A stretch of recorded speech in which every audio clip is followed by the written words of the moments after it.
Hey, what's up, everybody? How y'all doing? This is kind of weird because I'm doing this little series intro after the first video is already up. The reason I'm doing it after the series is the first part of the series is already up because I did it in the first part, and for some reason my microphone audio just wasn't recording. It just did not pick up my microphone audio. So whatever, we'll do it now. Fuck it, we'll do it live. So if you saw my YouTube community post, I guess it would have been yesterday, 'cause if you're watching on BitChute, or I guess this is also going up on Monday on YouTube. My brain just broke a little bit thinking of the scheduling of this.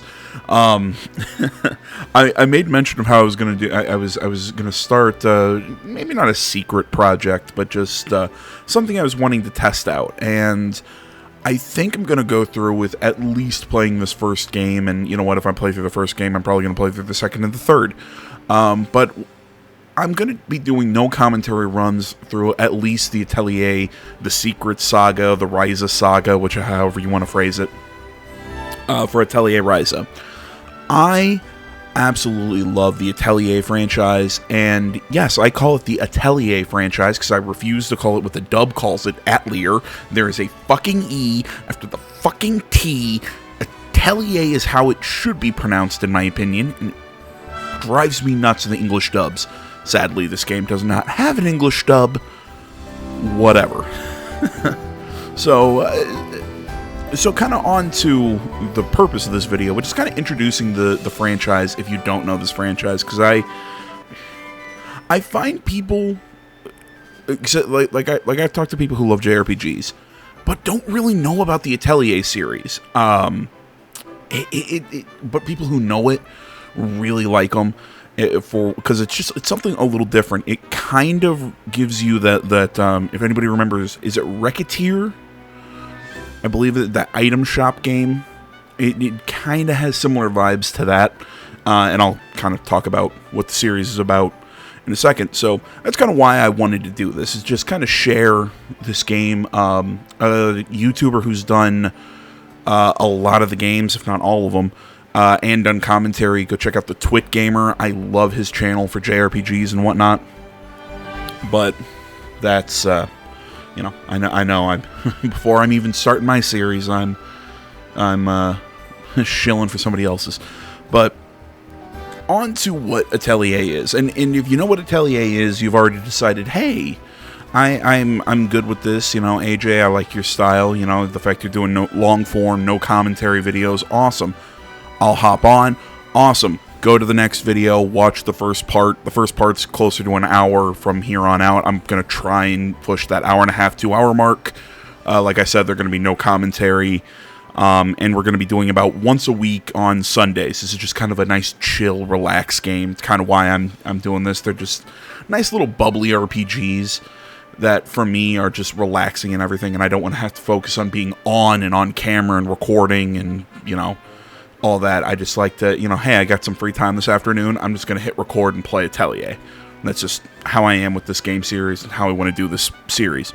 So, if you want to stick around and hear about what Atelier is, essentially, Atelier is a game about alchemy. It is always focused on, well, I don't want to say on one character, because there are 2 games in the franchise that do have dual protagonists. That's Esken Laji in the Dusk series, and in the Mysterious Saga there is Lead and Sue, the twin alchemists. But, well, Atelier Sophie 2 also had a whole bunch of different alchemists in that one, but again, Sophie was also the titular character.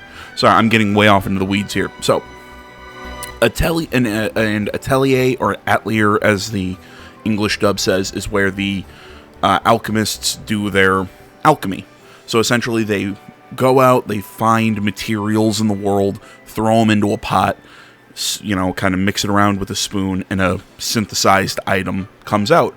So that kind of sounds like magic, but the way I really understand alchemy in this game. It's more of a science. It's a kind of a magical science, but it's a science nonetheless, because pretty much anyone can do alchemy, but most people just don't do it because it seems a little overly complicated and a little more esoteric than, because you can make like a pie through alchemy. You throw in all the ingredients, do alchemy, and a pie pops out. Okay, but I can also just bake a pie. So a lot of people just don't bother with alchemy. But alchemists and certain alchemists have kind of a knack for it. So once they learn the science, they can make a lot of really cool stuff. Like throughout the games, you're making bombs, you're making medicines, you're making ingots to then make better weapons. It's a really cool crafting system. All the games are a little different in the way they do it, but their traditional gameplay loop is you go out, you fight monsters, you gather materials out in the field. It is turn-based. Well, up until Ryza, it was a turn-based system. Ryza, watch the first video. It's a little different, still kind of turn-based. It's not a bad system. I just still always, me, I'm a turn-based guy. So, and then you go back to your atelier. You craft items. Sometimes you're making better battle items. Sometimes you're making stuff for villagers. And then after you do all that, you need more materials. You go out, find more materials, come back, craft, go out for materials, come back. So it's very lighthearted. It's very calming, sort of gameplay loop. Other than that, I'm trying to think. There was one other thing I wanted to mention. Oh, that's right. If you are going, well, AJ, that sounds cool. You're telling me, oh, this is just kind of a nice lighthearted RPG. The stories aren't super deep. The stories are fine. Like Ryza, I think the coolest thing about this game is the fact that it has a really cool kind of like coming of age story.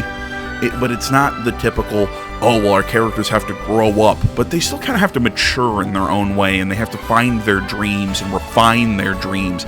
And they grow a little bit more deep as people, but they still kind of have that childlike wonder, and that's really kind of neat about them. It's a neat story thematically, but the story itself is still, there's evil, and you fight the evil, and yeah, it's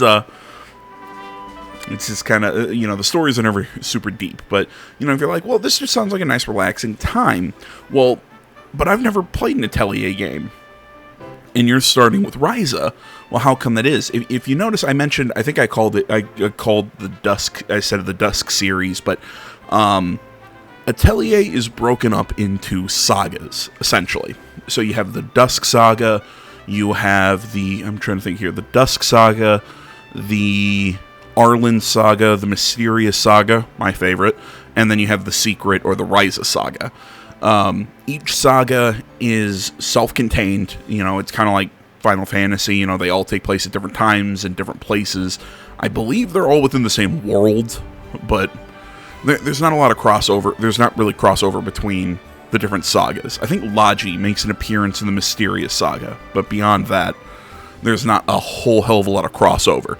And hell, even games within sagas. So, my favorite, the Mysterious Saga, the first game is Atelier Sophie, followed by Atelier Ferris. Sophie makes appearances in Atelier Ferris. She is Ferris's alchemy teacher, but she shows up at the beginning of the game and then kind of disappears maybe an hour or so in, and then makes a reappearance later. But it's kind of the cool thing about the Atelier games. Even the ones within the same saga are... maybe they reference the earlier games in the saga, but they're still fairly self-contained, and outside of that, the different sagas are all very self-contained. So you can jump in with Atelier Ryza, not needing to know about any of the previous sagas or anything, and be perfectly fine. With Ryza, I would suggest doing Ryza 1, 2, and 3, which is coming out in a day or so, but, that's because they're all direct sequels. Yeah, I think that's all my ranting. Thank you so much. If you decide to stick with this series, leave me a comment, hit that like button, all that good stuff. If you want to definitely keep seeing this stuff. And after Ryza, like I said, I'll probably play through the Ryza saga, just because I've got all of them. And why not? Since I'm playing Ryza 1, I might as well play 2 and 3. But after we play 2 and 3, if there's a good response to this, you know what? Maybe I'll go back. I'll play through the Mysterious Saga. I'll play the Dusk series, and all of that. So, thank you so much, guys. And, yeah, thanks for watching. I'll see y'all in the next one. Until then, enjoy Atelier Ryza, Ever Darkness, and the Secret Hideout.